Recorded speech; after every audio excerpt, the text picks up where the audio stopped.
Welcome to the Scene Snobs Podcast. Welcome to the Scene Snobs Podcast, everybody. Welcome to September. That's right. We are in September. We are in the second week with our second show of the month, and we're coming closer and closer to Snobtober. If you don't know, you don't know. You got to get with it. Snobtober is the best. Snobtober is where we really celebrate Halloween, but we also celebrate our anniversaries. We got a lot coming up. We have our 4-year anniversary happening on the 6th. We're going to have special 2 episodes that week of the Scene Snobs Podcast, and it's all going to culminate October 31st. That's right. It's a Tuesday, Snobs Day. So we are going to have a Halloween live special as we do every year, but on Halloween this year with guests. It's going to be a fun party. We're going to get kooky crazy, and it's going to be a good time. But the best part is it is our 300th episode of the podcast, and we're super excited to do it. We cannot wait. I'm so happy to get into this. We have a very special costume party planned with the theme, so you're not going to want to miss it. Lots of friends are going to be there. It's going to be a great time. So, guys, I hope you'll join in. Join in all the time. We're having a great time all the time. So, and check out the channel because we have a lot of great videos coming out as well. Now, this episode is brought to you by BarkBox Super Chewer. Get your furry friends some really cool stuff. They have great deals going on. Go check out the links down below. That's our sponsor for today's episode, and I love them. And I will tell you this: if you want to get really cool Halloween themed stuff, definitely go with BarkBox and get it there quick so you can get it for October. My girl Reba sitting upstairs, she still plays with her Dracula ball, and we got it last year. Only toys that ever last in our house is BarkBox Super Chewer. So go check them out, get your discount. You can check out everything below in the link. Thank you guys. But I have a very special guest today, and I'm super excited to have him on the show. It's his birthday tomorrow. That's right. He's a 13 baby, just like me. So it's his birthday tomorrow, and he's a friend of the show. He works for the show. He's just always been a great guy and a snob all alike. So without further ado, let's bring him in. My guest co-host for tonight's episode, Mr. Paul Dunn. Done and done. Good to see you again, Mick. Hey, buddy. What's going on, man? Thanks for coming on. Thanks for having me. Dude, I am so excited. I'm so glad you're here. When you signed up, you're like, it's my birthday week. I signed up for it. I'm like, good. Yes, sir. Yeah, I saw that date. I was like, let me do that right before my birthday. Birthday present to me. Click. So if you don't mind, there's something I would like to share for your birthday, if that's okay. Absolutely. Okay. One is I found a QR code that you had put up. It's your QR code, and it's not something like you know how people put it out there and you can support and things like that. And he's a content creator. He's a great guy. So if you want to support Paul for his birthday, give him a little gift, use that QR code, help him out. He's a great guy, very cool. And, I'm happy to do it for your birthday, my friend, and take care of you if I can, because you deserve it, because you're great. But I picked a very special cup to drink out of tonight. Just for you. Let's see it. I'm excited. And I am so excited to just take a drink out of this. That's awesome. Yep. The thing, baby. Yeah, let me put it up to the camera so you can see it. Oh, that's beautiful. And I realized I was holding a full drink right over my laptop, so I'm just going to put that down now. Paul, welcome to the show, man. Thank you so much. So before we get started, let's talk about you a little bit. Okay. Tell us about yourself, where you come from, what you love, which, we're going to find about, the movies, because we did a 5 questions, and you guys will see that in a few weeks. But let's deep dive a little bit more. Absolutely. So I'm a Carolina boy through and through. I grew up down here in the nice South. Thank you, Brian. I'm pretty well versed because I've traveled the USA, 43 states a year, because I ran off with the circus. I do love horror movies. That's probably my go-to. Everyone. No. They haven't seen the 5 questions yet. It's fine. I can still. No.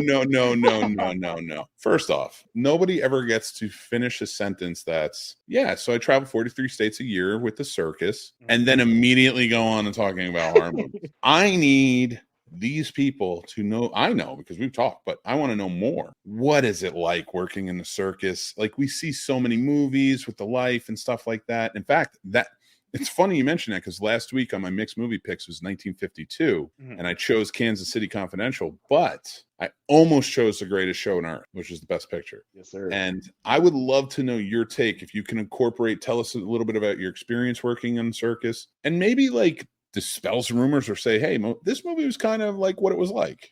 I would say that movie is pretty spot on. It's super family. I did not expect it. I literally ran off with them the next day. I got hired was in Greensboro. The next day I was like, I'm moving. Like, I'm going to New York. That's it. There are 380 people that lived on the train that we lived on, and I knew zero. So like I literally was leaving all my friends and family for question mark. But I definitely needed a change of scenery at the time. And just open arms, man. Like, everyone has their doors open, everyone's cooking, come on in. It was very eye-opening for me just seeing how just comfortable people were with themselves. No one really just seemed uppity about anything. You could have actors like Mr. Glacy, for instance, or Lacey, sorry, was a tiger act, and he comes from like 5 generations of doing tigers and bear acts, and he's just a really nice guy. Probably was the highest paid guy there, but he just sit down with you and just have lunch with you and just kind of shoot the shit. So like I never felt like anyone thought they were above anybody else there. And as far as a lot of the things with PETA and things like that, I will say, I tried to tell everyone, I'm like, if I had saw any animals get abused, you would have seen me on the news freeing those animals and getting arrested. So I never saw that. The tigers and stuff, they got fed better meals than I did. I saw plenty of employees get abused, just not animals. But it was awesome. Like, it's hard to describe what it's like. Just every week, anywhere from a day to a week, you're just traveling by train where it's just it's a circus party, because we got a pie car. It's like a diner that's built in there, and everyone just congregates there. You play board games, Munchkin, Cards Against Humanity, all these things with all these different people. And it was certainly interesting. There's 23 different dialects spoken on that train. That's amazing, man. So all walks away. Yeah. No, a majority of the people there were not born here, from here, or living here. They were only here just because they were here for the circus. That's beautiful. Yeah, it was awesome. And when they closed down, it was a very tough time. Some people took it a little harder than others, but there were certainly a lot of fun stories. There's one gentleman, rest in peace, Sonny, but he had run off with the circus when he was about 12, and that's when Ringling was just starting, and he had become so loved by the Ringling family that, or Barnum and Bailey, that when they sold off to Feld Entertainment, in the contract they said you cannot fire him, because he was about in his 80s when Feld Entertainment bought it about 6 years ago before they closed. Wow, that's amazing. And he had stories. He's like, you have bathrooms now. He's like, there used to just be a hole in the floor right there, and that was your bathroom. And I was like, dear God, Sonny.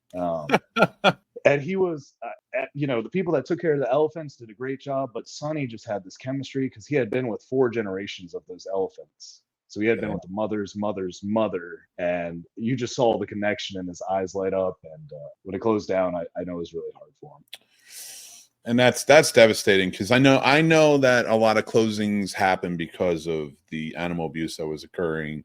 That was being reported that was occurring, and I'm not saying it didn't exist. I'm sure you can't have stories like that and it's not real somewhere. But I'm glad you could shine a light on having worked with Ringling Brothers, Barnum and Bailey, and it's good to, for me, I know it's good to hear that, right? That from your personal experience, and I'm so astounded by your story. When you first told me, because like when we met, we got into talking about movies, we got into talking about life and stuff like that, and then I just had no idea you were in a circus. And when you first told me, I was like, yeah, no, tell me everything.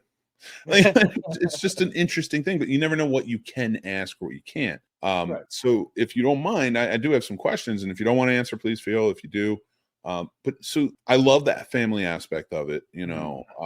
I don't know what the hardships are. I got to imagine the traveling's got to be as friendly and fun as you've said. It's got to be hard too, right? Yeah, it is hard. It definitely it helped me weed out people that I thought were super, like my ride and dies, like people that I would have thought were in my foxhole that just disappeared, and I understand life happens. In my opinion, distance should never make a true friendship dissipate. If I'm a mile from you or 1,000 miles from you, we should still be where we are. So it definitely was weird leaving with 30 people I thought I could always rely on, and coming home and then being like, oh, I got 4 that actually care. But it was a good life lesson. But I still kept up with everyone, and I'm a mama's boy, so I still called my mom like every other day. So I'm sure she'd say that she missed me all the time, and I did miss her, but I still talk to her like every other day. So would you? So if the circus hadn't closed down, you're still with them, do you think you'd still be traveling? Oh, absolutely, yeah. I had the best boss I could have had at the time. His name was Lonnie. He was our train master. He was just a huge goofball. He comes from an oil rigging family, and he was just a big dude, swole. And you like when I first saw him, I was like, oh man, this dude's about to work me like a dog. And then he happened to see I had a Muppet shirt on, and he's like, you like Muppets? And I was like, yep. And he's like, I love Muppets too, and he showed me a tattoo, and then like he's obsessed with puppets, and he was just a goofball, and he was just an awesome person to be around. He didn't make work bad, because the previous person in charge before him for train crew wise, we're not like show sides. We don't have the 3 shows every day. Once we unload the train, we're just taking care of the actual train. So we sweep, we mop, we're doing mechanic stuff, room types maintenance. And the previous boss was like, no, you guys are getting your 40 hours Monday through Friday, even though Saturday or Sunday when we move out, you're still going to get 20 to 40 hours straight.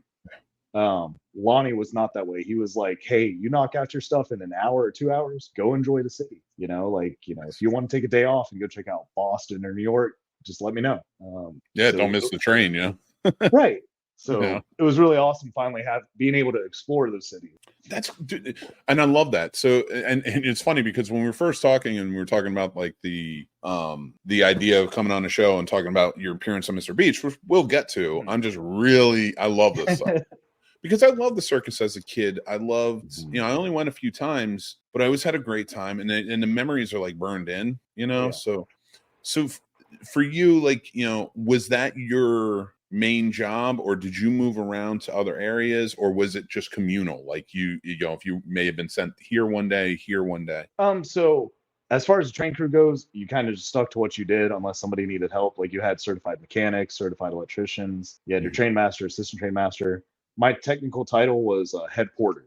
So I was in charge of the room and board, safety of the train, and divvying out some of the maintenance work and handling the water for the train, because you got to fill up all the underbellies of each train car with water so that when you're traveling, people can have water while we're moving. Okay. So that's mainly, like my task mainly was the tradition was I'd always start like 10 of the train cars as I walk down for our morning meeting, meet up, we do our morning meeting. Lonnie and I would go mess off and go find the nearest Dunkin's, get Dunkin's, talk trash for an hour, come back, turn those off. I'd start 10 more. All right, let's go get lunch. And that was kind of my days.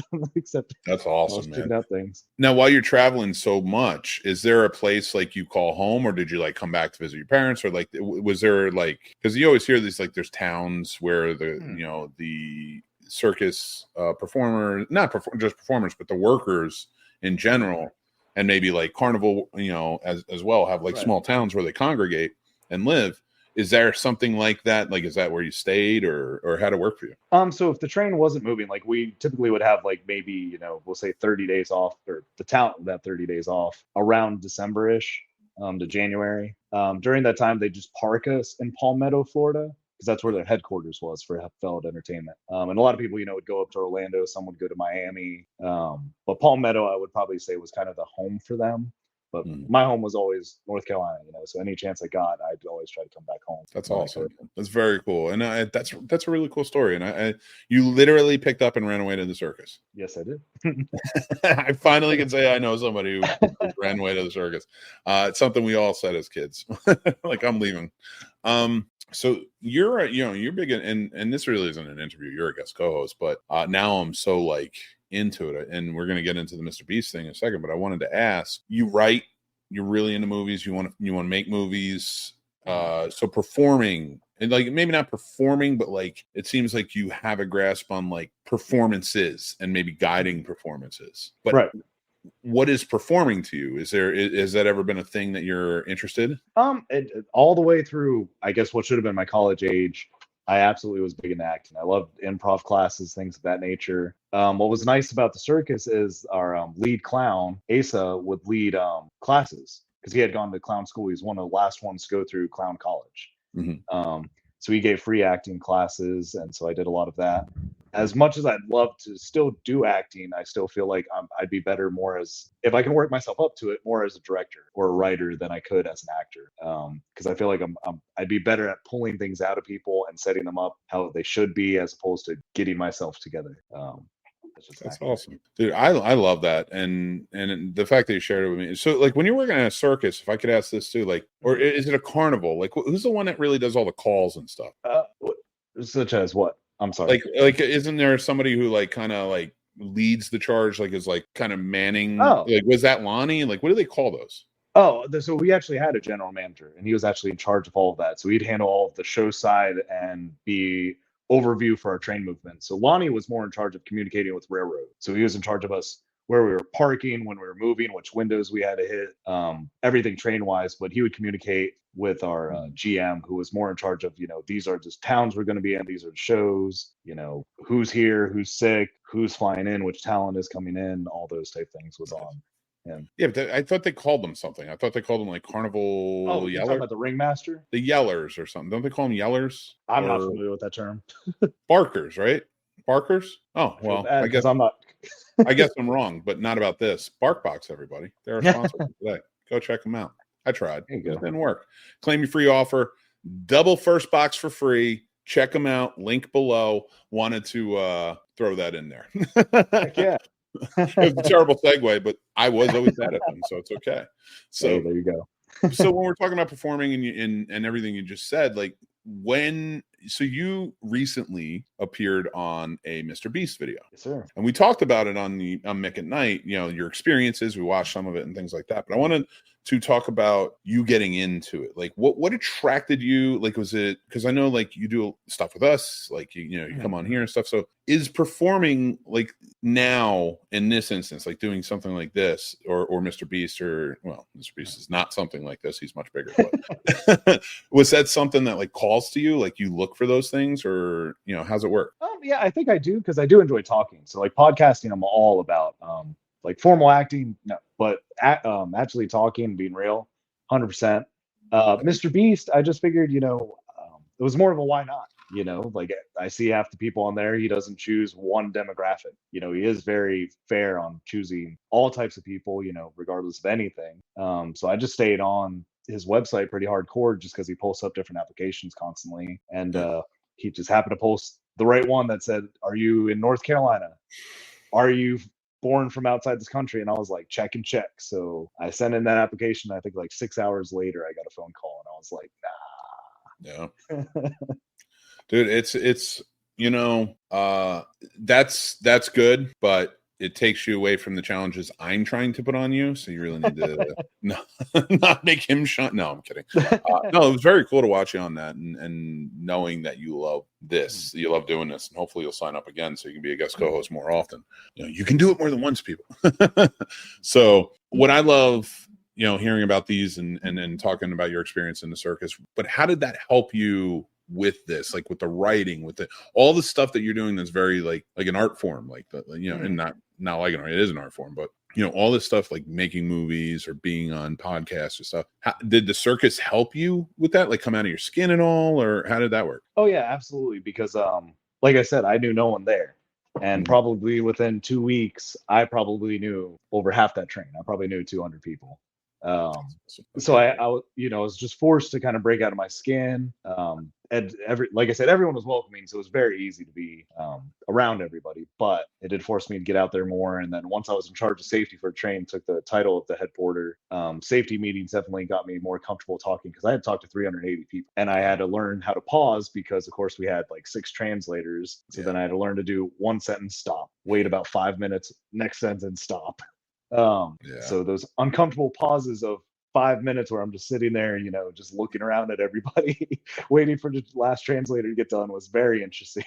That's a lot. Yeah. That definitely has to take its toll, but it's very cool that you did it. Mm-hmm. And, one thing I want to switching gears and such, and because I don't want to delve too deep into Mr. Beast, because we really did. We went hard, right. And I think it was taken down, but I'm going to redo it. It is also on our Facebook page, so you can go check it out there. And I think I'm going to make it part of clips. So, I think that, we'll be able to, because you put in, that was really enlightening, a lot of stuff you shared, with that creation of that. But I know you're not just a horror guy. I'm not going to put you in the box, but you are a horror guy, and our favorite season's coming. It absolutely is. And I want to get into I don't want to just like feel like I'm interviewing you. I want to get into the talks. I want to have the fun conversations about the stuff we love. So I picked tonight because it's such a divisive topic. Mm-hmm. But, when I think about it, and as I kind of go on, and this topic for me, it's like the fact that I see it ripping so many people apart, and like they're really going at it, like it kind of drives me crazy. But how do you feel about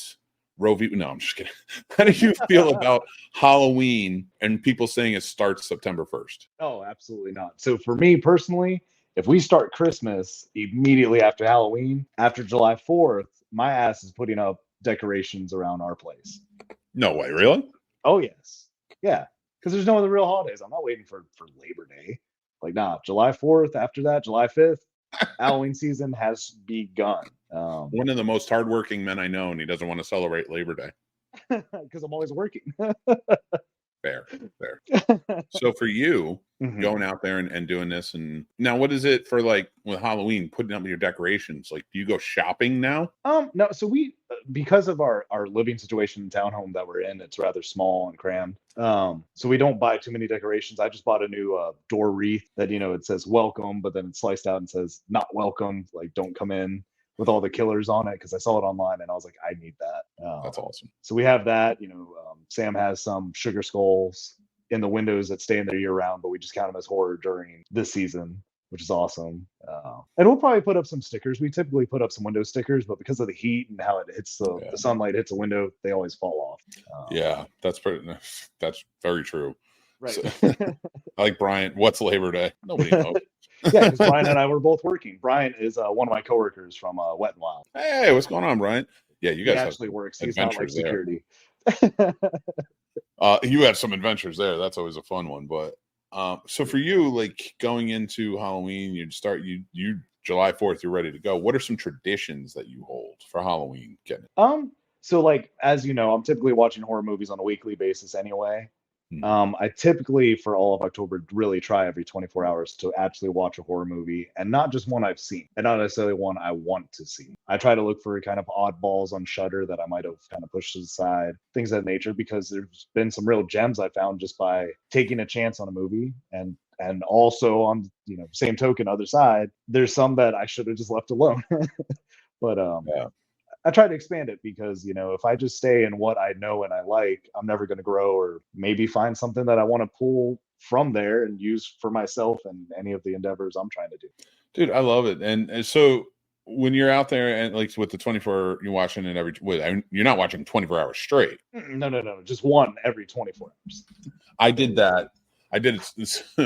We did years ago on Twitter. It was a watch along. Dan, if he's still here, he knows. We did it together. I forget what we called it.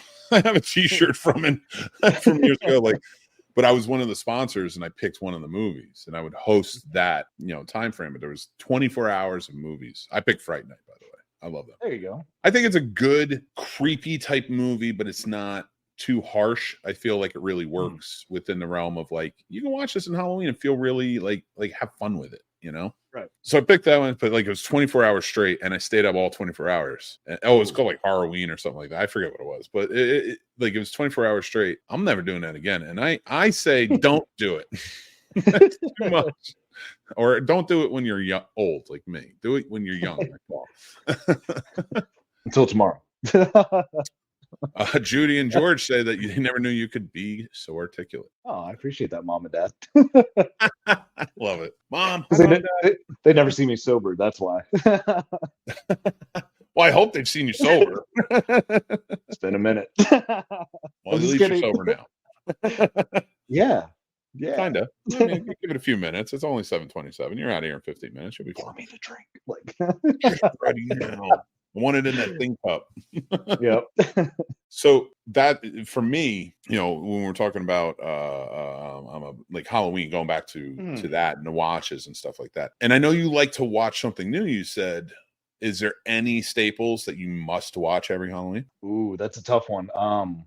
That's a real tough one. Are there any? Yeah, so like I just have a soft spot for like Haunted Mansion with Eddie Murphy. I'm not gonna lie. I just watched that recently with my kids. There you go. That's just a great one. A lot of the Disney ones, Sam really sold me on, honestly, and got me to really enjoy again. So like she's huge on Hocus Pocus. And I always enjoyed it, but I never really loved it. But after rewatching it with her, that's kind of our tradition now of, okay, we're watching Hocus Pocus to get the season off right. And now with the second one, we get to watch 1 and 2, which is kind of a good staple to have now. I'm trying to think of one I typically will save watching any of the Halloween movies until this time of the year, just because they're named Halloween and it's Halloween. So I've gotten to that. I used to watch Halloween all year round. I love that movie. Not all of them. Sometimes I would do a marathon. For years, though, I could watch Halloween all year round. But I feel like I've gotten to a point in my age where a lot of those movies are are strictly around Halloween now. Like I've watched because and tell me what you think about this way of thinking, because like as a horror fan, I got a little worried. I'm like, I see all these horror fans always watching these things throughout the year, and I'm like, I just save most of that stuff that I love around Halloween time, and then the rest of the year I span out into newer stuff if I can. Okay. You know, like with the exceptions of like The Thing during a snowstorm or stuff like that. Right. Must be nice to get snow. Not anymore. Let's just put it that way. We used to years ago. Right. I mean, I think that's a great way to go. That's not how I am. You know, I got to watch my horrors. That's like my fix. Well, you do it right. You guys put up a big inflatable screen in the back, and you guys like kick it and chill. I love it. Yeah, those movie nights are epic.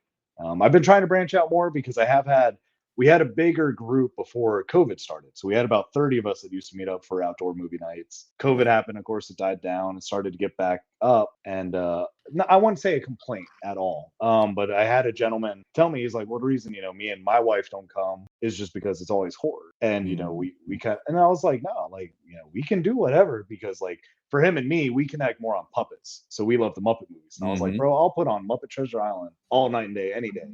Like, you just tell me what you want. Like, you tell me what you want to watch and I'll put it on the screen. Like, any of the movies we watch, for the most part, I've already seen, because I'm not trying to make you guys be on a sinking ship of a bad movie. So I have no problem rewatching almost any movie. I love horror, and it is a great genre. I can't do it every week, like only because like there's so much to me like I like watching that's just like last night, I don't know if I talked to you about it. I think I did when we talked on the phone earlier today. The Great Escape. Right. Exactly. I haven't seen that movie in maybe 10 years. I love that movie, but I haven't seen it in like maybe 10 years. And to be able to sit down and really watch it again, and I had and it was on Pluto, so like it was uncut. You have commercials, but it was uncut at least. Right. And I just forget how amazing that movie is. Absolutely. And so like it's been nice to be able to kind of go around and like span out a little bit and do more than that recently, but I am getting in horror mode, that is for sure. It's gearing. The Great Escape is one that probably in a 6-month rotation I watched that at least once. Wow, I think that was my mom was really big on the classics, the good ones, such as The Great Escape. That's a great one. She's a smart woman. Judy, you're a smart woman.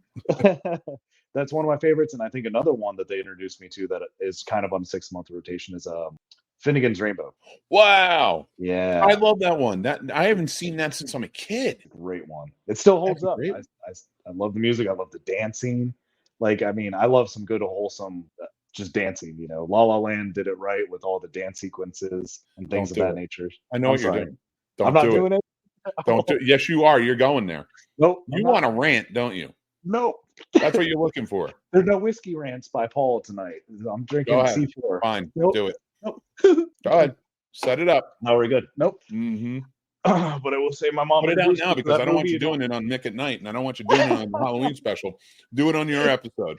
Okay. Then I will say that my mother did introduce me to Sound of Music, and that's one of her favorite movies. So in turn, it is actually one of my. Judy, you had some points deducted. You were at plus 1 billion, and now you're at negative 1 billion. you went down 2 billion. Yes, Paul, we had a long talk about this today, and I'm going to say it in front of everybody. Oh, God. And it is especially reinforced by the fact that I watched Great Escape again last night, and I can do a comparison of those two. By the way, anybody who's watching, this is available at snobsmerch.com, our Freddy Krueger Hurt People shirt. So that and more. I got to throw out the stuff. I got to pay you. So it's Labor Day. Calm down.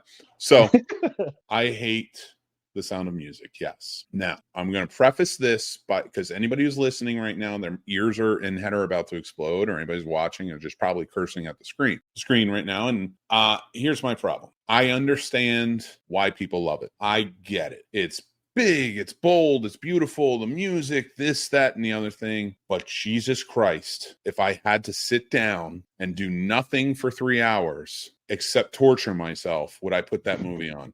Nothing happens in this boring ass movie for 3 hours. Well, no, I'm sorry, 2 hours and 48 minutes until the last 5 minutes happen, and then they escape the Nazis in the easiest way possible. So, and what pissed me off last night, what kind of resurged this hatred now, and I'm gonna, my wife loves this movie. She loves The Sound of Music. She can't. My grandmother, who's like one of the closest people in my life. She loved this movie. She loved it. She watched it all the time. I don't get it. I don't get what the cult mentality of this movie is, where everybody's just like, I mean, I get Julie Andrews, beautiful, wonderful voice, fantastic. I love Julie Andrews. I love Christopher Plummer. They're fantastic actors. Not even Christopher Plummer wanted to be there. Yeah, like so when I watch this movie and everybody here is like, no, it's great. And I know they're saying that right now, screaming at me. I'm telling you, it's really not. You're remembering the hills scene. You're remembering the surface crap. You're remembering the moments that happen in that movie that aren't even really anything. Because like I told you earlier, everything is easy for her all the way throughout. There's no real turmoil or drama. It's completely drives me insane because she's a dippy one who goes out and sings like a hippie dippy one, which I respect and I love it and I think that's great. But like she's not following rules. So. Now you tell me in the circus if they don't follow rules, you put up with Maria's shit. You wouldn't. Don't lie to me. Redlined. Right? And they kicked her out. That was like the biggest thing that happened in that movie. Not even the Nazis. Like the nuns were like the biggest antagonists of the movie. So, she gets kicked out, immediately gets a job as a nanny. The children hate her, and the husband's terrible to her. But the children immediately love her because she sings a song, and then the father immediately loves her because and the kids again. He just automatically loves his kids again. And I get the connection between their mother and the whole nine. I get it. I know. Nothing in this movie is lost on me. Nothing in this movie is lost on me. I'm leaving it out because it's arbitrary and it doesn't matter. So when you get down to, and I'm so sorry for Judy and George if they love this movie. Your son is fantastic and he's great. And I'm so glad he's on the show. And I respect you. But like I told my wife and I told my grandmother when they told, I do not respect this movie and I will always speak out on it. Because nothing, first of all, the true Von Trapp family went through a harrowing journey through the Swiss Alps to escape the Nazis. It wasn't easy. It wasn't a walk in the park. They didn't walk in a line singing songs through the mountains. It was horrifying. And that story is told. Now, I don't need a horrifying story. It can be nice. It can be full of songs. You can have a pleasant, perfect example, The Great Escape. It's a biography. It's real. It has music that's like very uplifting. It has characters that are very uplifting. But it also has harrowing. You watch that movie and you're like, is he going to get away? And I've seen it like 5, 6, 7 times. Is he going to get away? What's going to happen? What are you going to do? Like, where are you going to go? They get captured. You're even sympathizing with one of the Nazis in that movie. That's how good of an acting job, direction, and everything in between, and the story overall. Then you get to fucking Sound of Music. Excuse my French. You're getting annoyed. Excuse my French, but you get to the Sound of Music, and every piece of turmoil she has is immediately in the next scene perfectly fine, and it's usually because of music or whatever. And then the only one piece of drama is when the boy who was older than the girl and still hitting on her, get out of here, you creep, get away from my daughter. So he's like talking about the Nazis and having a fight and stuff. And then he goes. And that's the only thing that plays through. If you had made this movie about this family for the first, I don't know, you could have done an hour and a half. You could have done an hour and a half of putting the family together and done another hour and a half of their harrowing journey and like how it brought them all together even more so. But you didn't. You gave me almost 3 hours of mostly just crap, of stillness, of doing nothing. Even when the fiance or girlfriend or whatever she was, I can't remember at the moment exactly what she was, but I think she was a fiance, but she saw them falling in love and excused herself and said, no, that's true love. What? You couldn't even if that was true, you couldn't even just write a dramatic scene? Right. Where they didn't like it? Like, maybe, like something like that. Like, I mean, I don't know. Or you changed other things up from the real story in this. Why not change that up and make her somebody who was a Nazi sympathizer and sent them after you because she was jealous? There you go. That's fair. It makes sense, but they don't do it. I can't keep going. I hate this movie so much. I hate this movie so much. I'm assuming it's Judy, but it might be Judy and George. And if it does, I'm pure respect. And if you love this movie, I understand. And I just hate it. If you wanted to be a nun but wasn't able to continue, that was hard. She didn't want to be a nun. She never. If she really truly wanted to be a nun, mom wanted to be a nun. Oh! You want to be? Well, yeah, no. And that's a story I would. I mean, I'm glad you're not, hear. Mom, but Yes, I'm glad you're not. So you have a wonderful family, and I'm glad that didn't happen. So you can have one. But here's my problem. I would love to hear that story. That sounds like something that would be very interesting. They didn't even really give you that. It always seemed like she didn't even really want to be there. And that's what there's no real drama. Everything sort of just works out for them. Everything is near or miss. And the fact that 27 of them hid behind one tombstone utterly drives me crazy. At last, someone I agree with. GP. Thank you, George. As Judy hits him on the couch. I don't blame either of you. And Jason, you're wrong. You're just wrong, buddy.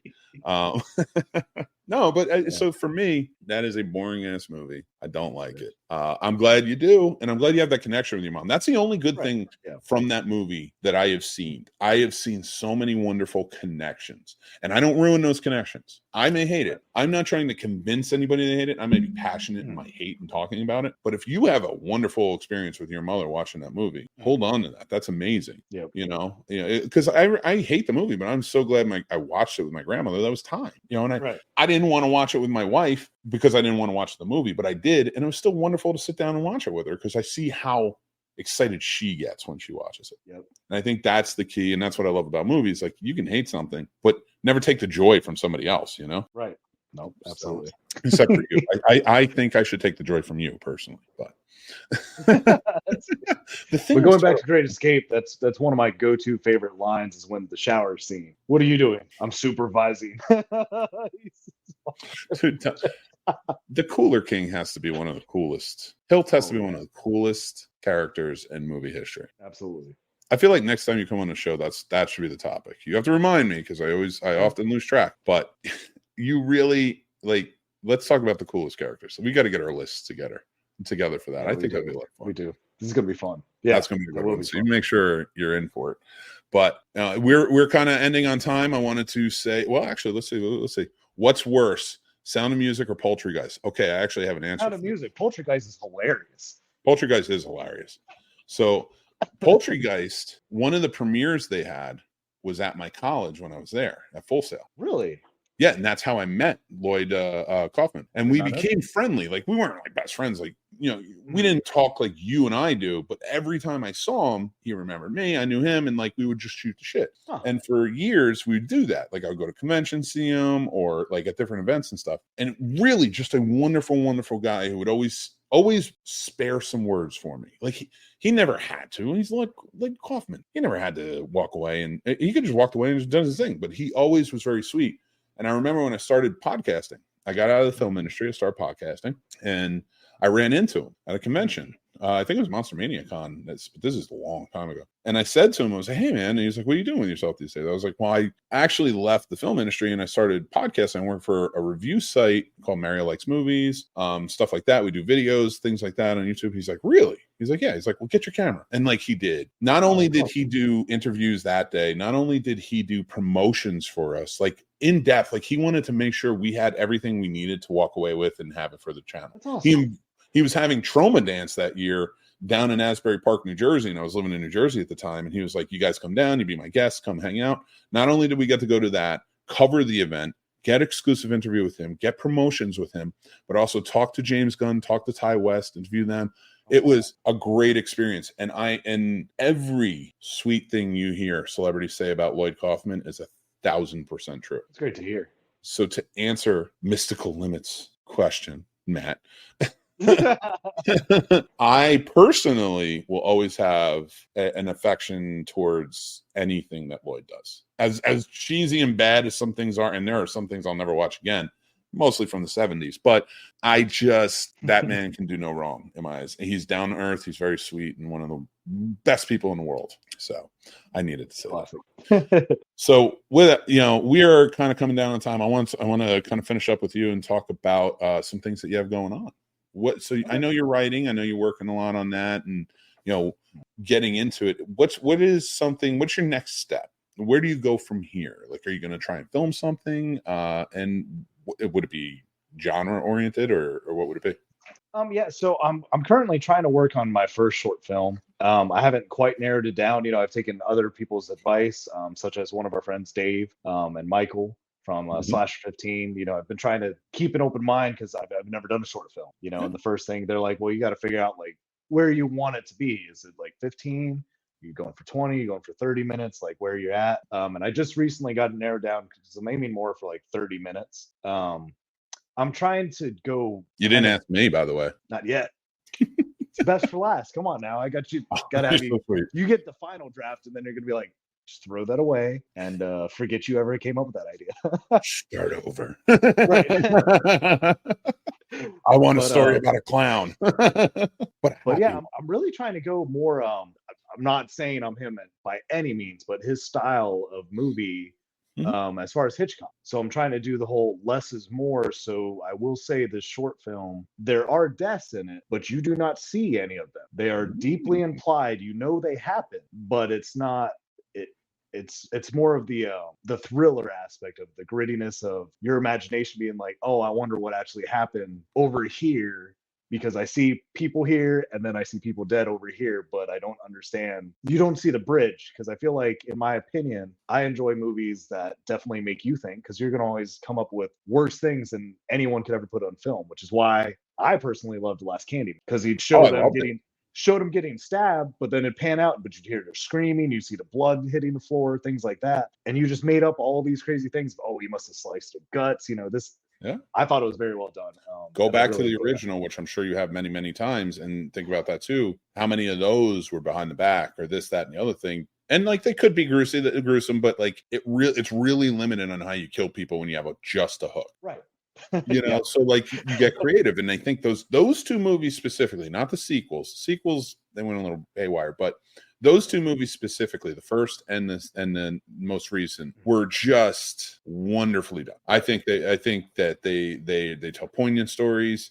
They're smart, and yeah, it's very Hitchcockian because they have to imply a lot. Right. I love that you're doing that, and if you don't mind, I would love to give you some advice. Oh, absolutely, yeah. I'm totally gonna take a lot of advice from. Well, for one, watch a lot of his movies, but not the big ones. Right. So if you watch Lifeboat. Lifeboat is one of my favorites. Lifeboat is a fantastic. It was actually on my top 5 movies that take place in boats a few weeks ago that I did the video. Lifeboat is fantastic. If you want a limited set, one of his best, in my opinion, is Rope. Is one of my favorites. And that was an experiment for him, because he didn't want cuts. But of course, you run out of film, but he wouldn't cut. He would run right through. Mm-hmm. And what he would do is he got real creative. Like as somebody's walking through a door, the camera would go into their back and darken and then pull out. And then it's like, okay, cool. Like, so like you were able to, like when your film reel's over, you just fill up, and then, so it's not a cut, but it is kind of a cut. So a lot of those things you see, like the no cuts in Daredevil in the hallway scene, or you see it on The Bear, they do episodes where they don't do cuts, and it's just, not that they kind of move around a lot. They might do short cuts, but it's very high pace, like the camera's following at all times. Thank Hitchcock for that. He was one of the originals to really put to test that theory, and it worked. And we've seen it over and over again. So while you're doing that, I would watch movies like that, because I think your biggest thing that when you're writing, you're going to have to realize is utilize shadows, especially through lighting, utilize sound. Always. It's important. I hate it when I talk to a filmmaker and they're like, sound's not that important. It's like, sound's everything. I think my head almost explodes when people say stuff like that, or we'll find some Foley for it. Create it. If you have the mics, create it, like, whatever. But I go on and on about that. But one big thing is to make sure that you are within your story creating that tension. It always has to be tense, because when it's tense and almost an unnerving tense, like people could feel or be in no danger. And that's why I say watch Rope or 39, the original 39 Steps. Or the original Man Who Knew Too Much, and stuff like that. Because when you do that and you create that tension, everybody's always elevated at like a 9 or a 10 in tension everywhere they go. It could be everyday things, going to the store and like you're looking over your shoulder. And he did that really well. Right. But I'd also watch a movie called Straight Jacket. Okay. Yeah, I can't remember her name in it. Let me look it up. I actually watched this movie with Jennifer Tilly. There you go. It was at the Florida Film Festival in 2008, I want to say. Joan Crawford was in. She was the star. She played a woman who was assaulted and like went to and like she killed somebody and then in retaliation then was like putting him in an insane asylum for years, and she killed him with an axe or something like that. Okay. And so she was like considered crazy, and she got out and she went to go live with her sister, and then people start dying. Gotcha. But there's a really good use of shadows in that one. There's a really good use of like the sound, the tension building, especially Joan Crawford's eyes and stuff like that. They really play really well. So when you're making your movie, especially when you're writing it, I'm not even saying making it, but when you're writing it, make sure you're always building on that tension. Everybody should always, because if you're not going to show the murders, show that there's always danger around. Right. And we don't see that enough in horror movies, I think, anymore. Like when we watch Scream or the Scream movies, stuff like that, they build tension in like, when is he going to come out? Right. But then you feel safe when they're safe and things like that. And it's like, no, Hitchcock, you got to remember, you watch a Hitchcock movie. Yeah, you have downtimes like Rear Window when they're having the talks and stuff like that. But when when the danger starts, everyone's tense all the time. Yeah, I hold my breath still. When he loses track of the killer looking through his binoculars, and he's like, I don't know where he went, man. Obviously, they're like, is someone going to knock on my door?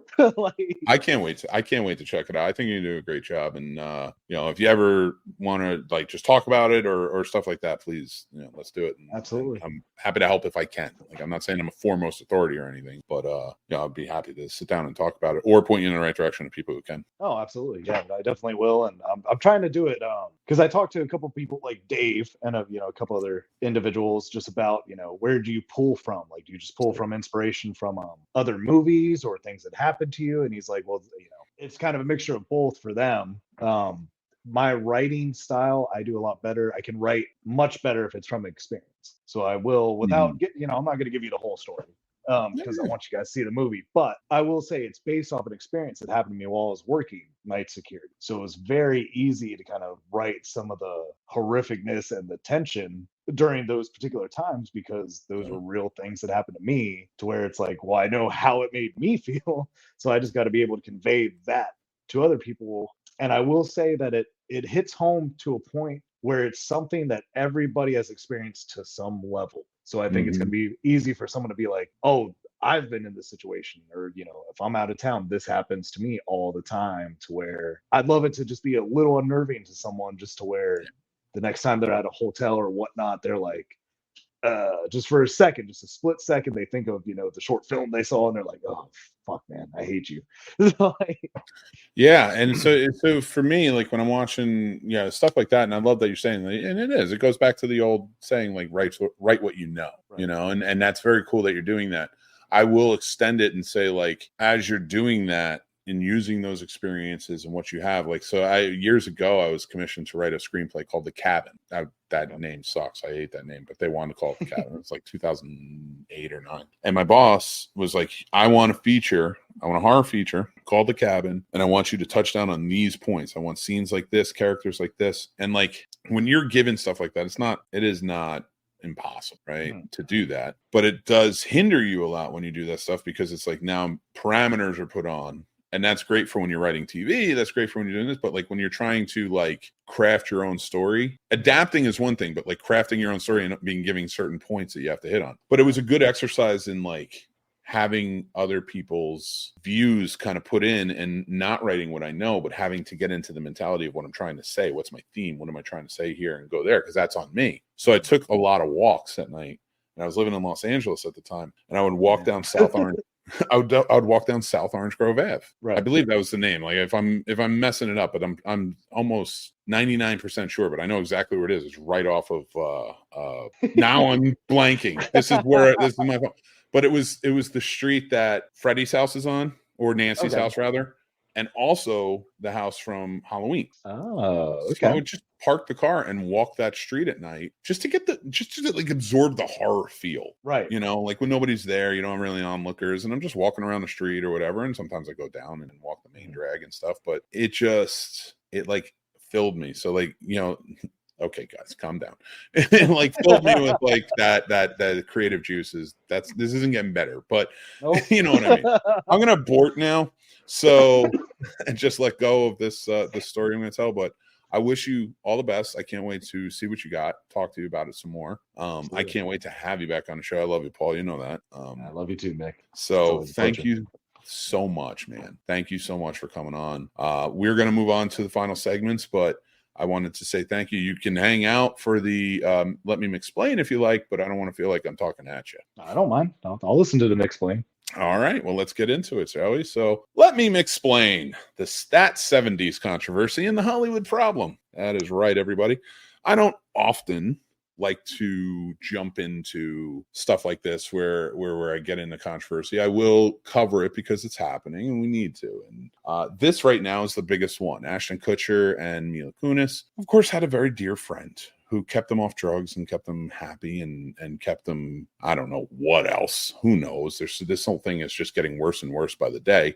But Danny Masterson, convicted rapist. I'm so glad he's convicted and going to jail for 30 years. Horrible, horrible human being. So I am so glad to hear that. But, wasn't glad to hear that? Ashton and Mila. They wrote some letters in defense of their friends. And those letters are so tone deaf. And you can go read them. I'm not going to get into it all here. I'm just going to talk more about the philosophy, or not philosophy, but my feelings on it and my views.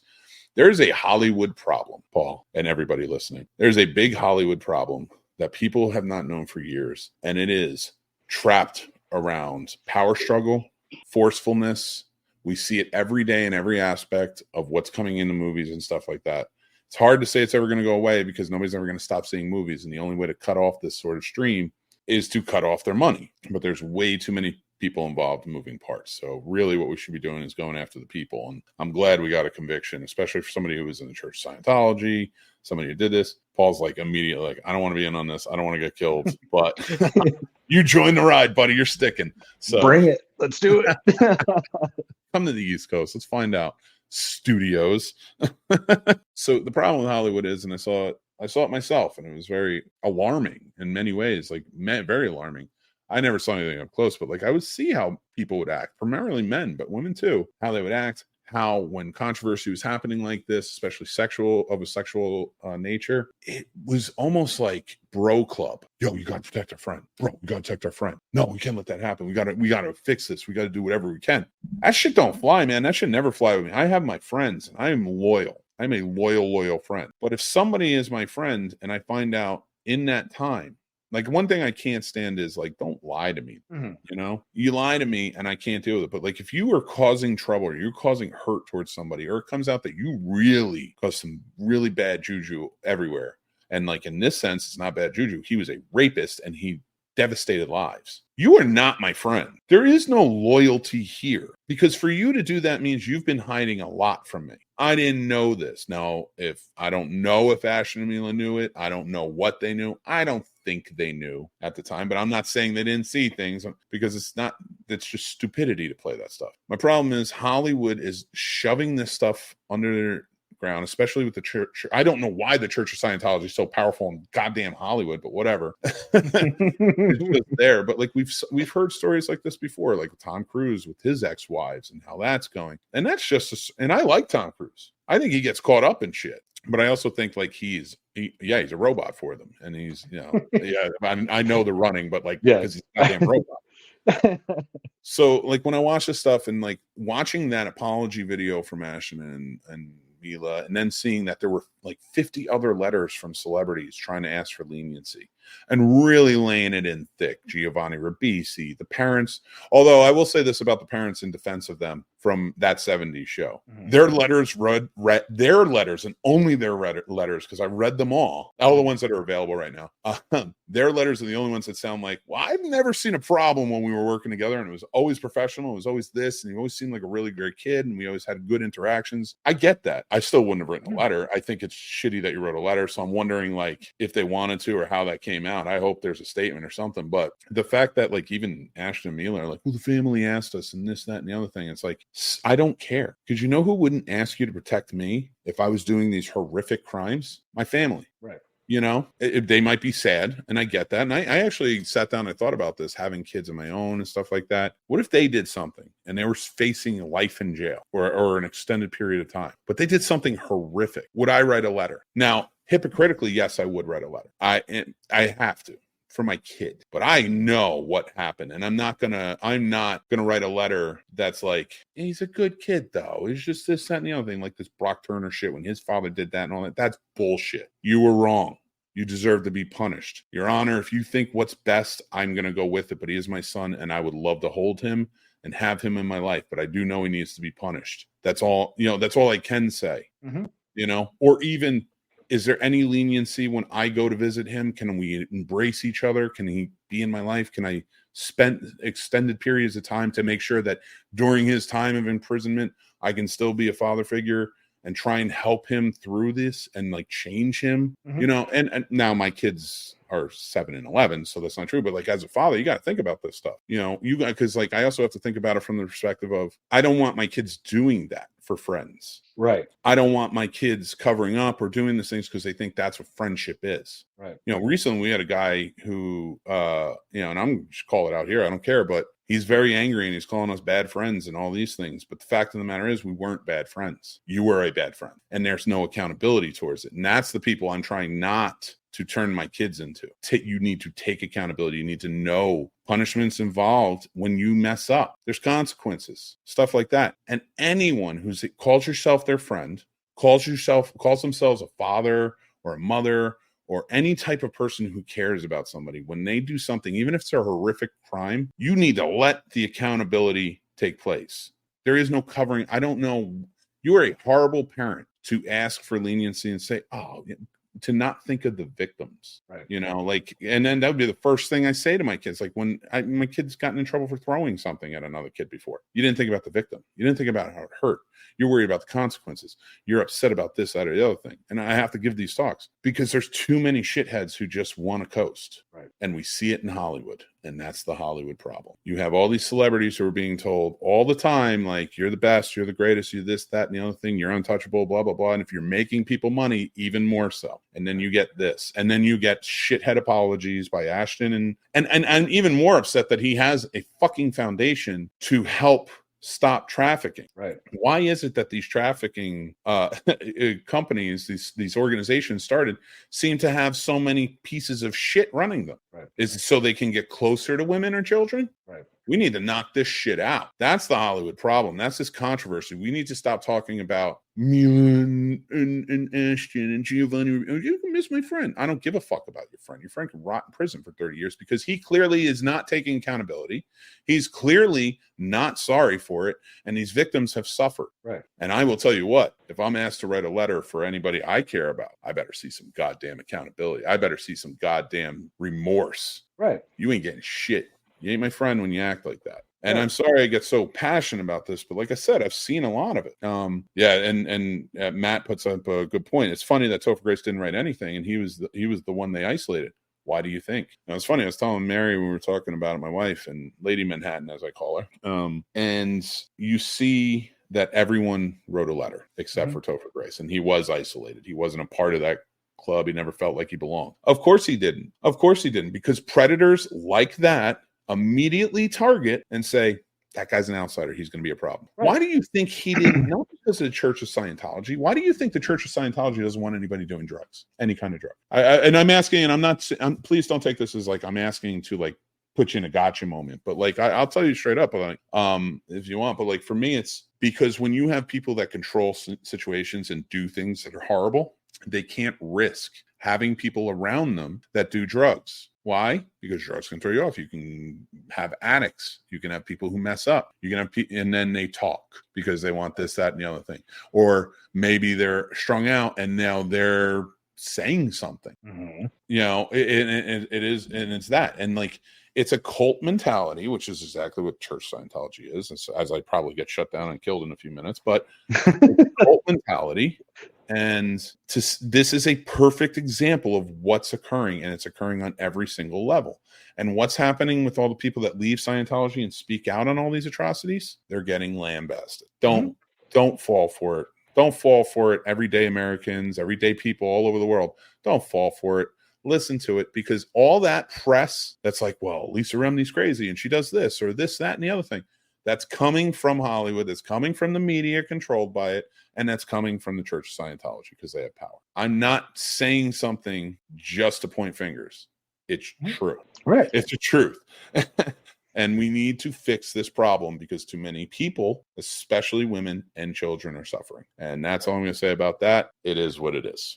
Like that is what it is until it gets fixed. But like, it's disgusting. And honestly, my kids love performing. They love being a part of things new. I would never let them go to Hollywood until they're adults. That's fair.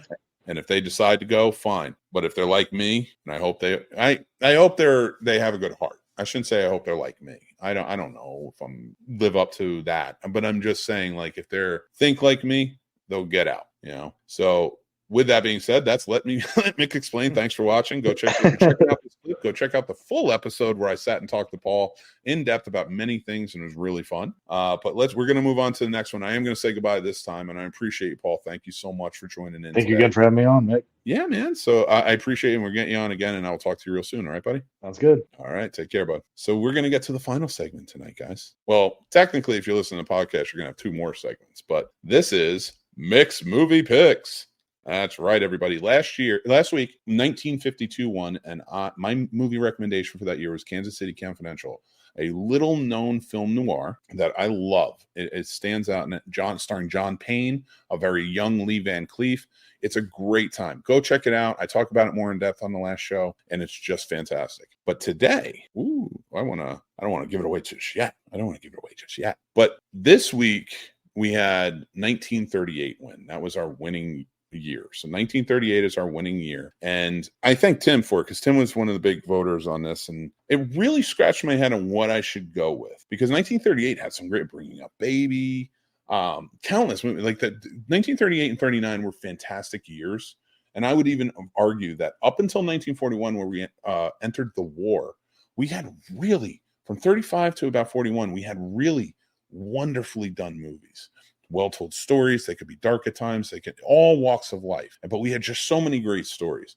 And the one I chose today is actually my favorite version of this. And I love this character. I love the book. But it's Robin Hood. The Adventures of Robin Hood. Oh, no, that's Kansas City Confidential. So The Adventures of Robin Hood, starring Errol Flynn, Olivia de Howland, and so many more. It's just truly fantastic. It's sort of the pinnacle of on-screen Robin Hood. We really base it off of this performance here. And if you haven't seen it, the adventurous nature, Errol Flynn does a fantastic job in it with the stunt work and the sword fighting and everything in between. If you haven't seen this movie, I urge you to go check it out. But if you have seen it, but it's been a while, maybe go check it out again. That's my mixed movie pick for this week. In 1938, The Adventures of Robin Hood, starring Errol Flynn. Hopefully you guys enjoy it.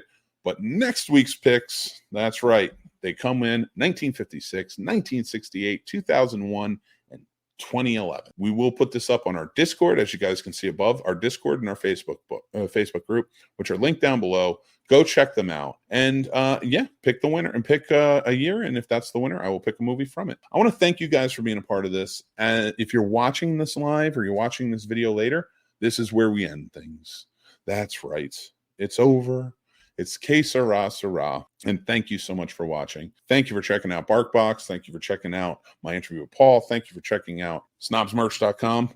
All this stuff in between. And just being a part of it, being part of the Snobs Nation. I truly appreciate you. So I'm going to say my salutation, but if you're listening to the podcast, my interview, 5 questions with Mario Melillo, is coming up next. So make sure to check that out. It was a great time. He has a great conversation with it. And if you want to check it out in video format, it will be up on the YouTube as well. So thanks, everybody, for joining in. Be kind, stay groovy, and take care. Bye.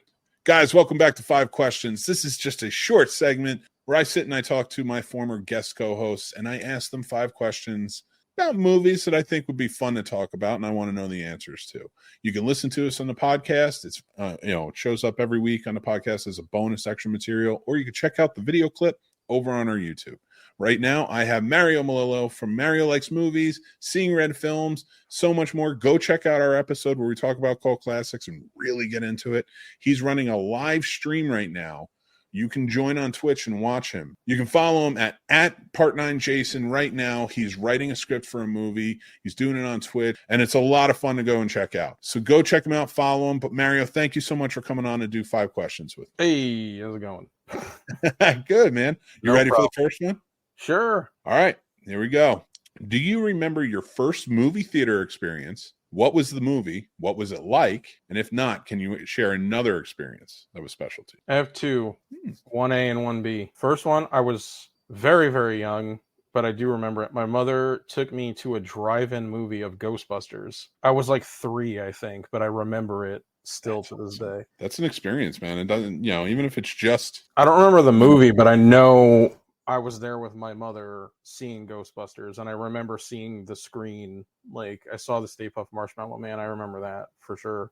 Very cool. And the first movie I remember seeing in actual theaters was Masters of the Universe. Nice. The live motion picture, not like the cartoon. With Dolph Lundgren and Frank Langella, yeah. And how was that experience for you? Like, checking that movie out, is this still something that sticks with you? Oh, yeah. I was a huge He-Man and Masters of the Universe fan when I was younger. I had the toys. I watched the show every Saturday morning when I was a kid. And then one day, I didn't even, because back then, you're a child. You don't know anyway. But my aunt and my uncle took me to go see Masters of the Universe. And they're like, does this look familiar? I'm like, no. I didn't even realize it was He-Man and Skeletor until like an hour in. Oh, man. Yes. Yeah. So my aunt and uncle were kind of mad at me at the time because I was really young, but like I was like, oh, I don't know. It's live action. It's not like cartoons. But then he's like, I have the power. And I'm like, oh, okay. Now I know who you are. I love it. Those are my first theater going experiences that I can remember. Yeah, I love that, man. Those are two good ones, man. Especially drive-in being like one of your very first. Yeah, first one I remember. Even though again I was really, really, really young, was Ghostbusters at the drive-in. Nice, dude. What is a movie that reminds you of your childhood? You see it and you're brought right back. There's a lot, but my favorite movie to this day, Killer Clowns from Outer Space, definitely tops that list. That, and this one's obscure. You've seen it, but I'm the president of the unofficial fan club for this movie, Hudson Hawk with Bruce Willis. Brings me back to my early teens, before I met you, obviously, and I love that movie. I was like obsessed with movies with crazy stunts. Like there was this old, forgettable cop action movie with Clint Eastwood and Charlie Sheen, The Rookie.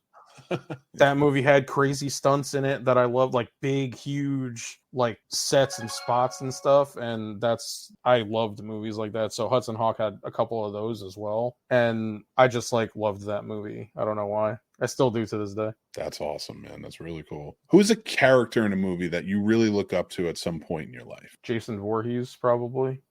Really? That's a hell of a one to look up to. Is there any, can you count on it at all? Yeah, there's a couple, but the first movie I ever remember actually seeing from start to finish was Friday the 13th Part 5, when I was like 4 years old or 5 years old. I forget which one it was.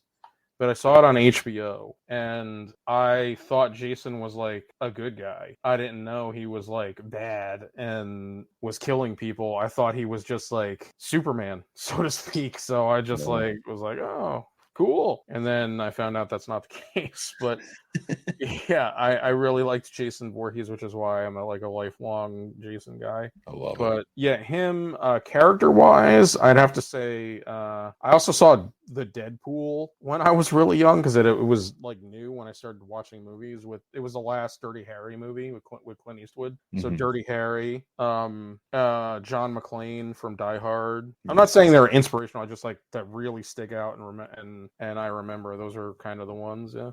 That's awesome, man. Those are two good ones. Can you share a time or a memory when a movie made you have a strong emotional reaction? Oh, there's a lot. I'm gonna have to say, sorry, I had to get my lighting. You can chop that there. I'm gonna have to say, recently, Past Lives. Really, it's gonna be nominated for awards as of this recording for the 2023 Oscars, most likely. That really really left an imprint on me. It basically, if you have any kind of feelings, or you've ever been with someone in a partnership, like married or girlfriend, boyfriend, whatever the case may be, partner, it's really, and it's big on regret too. Like it touches so many human emotions that people are really afraid to like talk about and discuss openly. And it just like, I've said this before in my TikTok videos. If you can simultaneously be kicked in the like balls and teeth and back and stomach and head at the same time, that's what I feel like Past Lives did to me. Like the movie, it's real human and real close. So Past Lives, when I was a little kid, my stepfather took me to go see What Dreams May Come with Robin Williams. Wow. That one was real brutal to watch. Even to this day, it's rough. And then there's some comedies that like really just always make me laugh, and they're just jovial, even if the subject material is not exactly funny. Like a long forgotten comedy from the 80s, The Money Pit with Tom Hanks and Shelley Long. Yeah. Great, like slapstick comedy movie with weird bits and like, is she cheating, is she not, is he overworking and ignoring her, is he not, like there's a whole bunch of weird concepts in that movie, but I love that movie too. And it always makes me laugh. Witches of Eastwick too, even though I know that's a kind of a weird one. That one also makes me laugh, even though it's really not funny. That's awesome, man. Yeah. All right, well, last question. You ready for it? Sure, lay it on. All right, this one's an easy one. It's all up to you. What is another thing about you that you like the audience to know? Could you have something coming up, something doing, maybe some tidbit about yourself or something you've worked on? That's actually tougher than I thought. Currently, I'm doing I stream on Twitch. It's twitch.tv/part9jason. I'm writing a feature film, and I know it's kind of a weird, easy, simple name. It's called just The Horror Project for now, but I'm going to try to make this like a annual or biannual thing where I write a movie on stream and get crowd participation to pick and choose certain things and hopefully crowdfund the movie, get it made, so that if it's bad, I can blame the people that helped me instead of just me. But but I'm doing that. I'm getting back into the whole filmmaking thing in general. I'm getting back into photography. I've done a whole bunch of different things, as you've known over the years. I've done this, I've done that, I've reviewed films, I've made films, I've worked on films, I've done all kinds of crazy stuff. I was a photographer, like professionally. I've done all kinds of crazy stuff. But one thing I mentioned the last time I was on the podcast with you, just to close it out, I've been given a second chance, so to speak. I lost my vision for a couple of years and I was legally blind, and for the last like couple of months I kind of let life take I kind of let it overwhelm me, but now I'm like really focused and back into things. And I always preach mental health for people too, like never be afraid to reach out for help and stuff. And yeah, that's what I got going on though. I got the Horror Project at my Twitch channel. Hopefully I can get that film made in the next 2 years or so. Nice. Have it out and then go from there, knock on wood. And I'm pulling for you, man. Some more shows with you guys every once in a while. So yeah, man, it'd be great to see you. Great to talk to you. And I appreciate you coming on and doing 5 questions with me. And everything's linked below, so you can go follow and check out what Mario's doing with his screenplay, writing it right in front of you, and see what else you get through it. He's a plethora of knowledge, so it's going to be a lot of fun. So go check it out. Go check out our other episode. That's linked below as well. Whether you're listening or you're watching, we really appreciate you. Thank you, Mario. Thank you, guys. Until next time, I'm Mick Manhattan from the Scene Snobs, and I'll talk to you guys soon. Take care.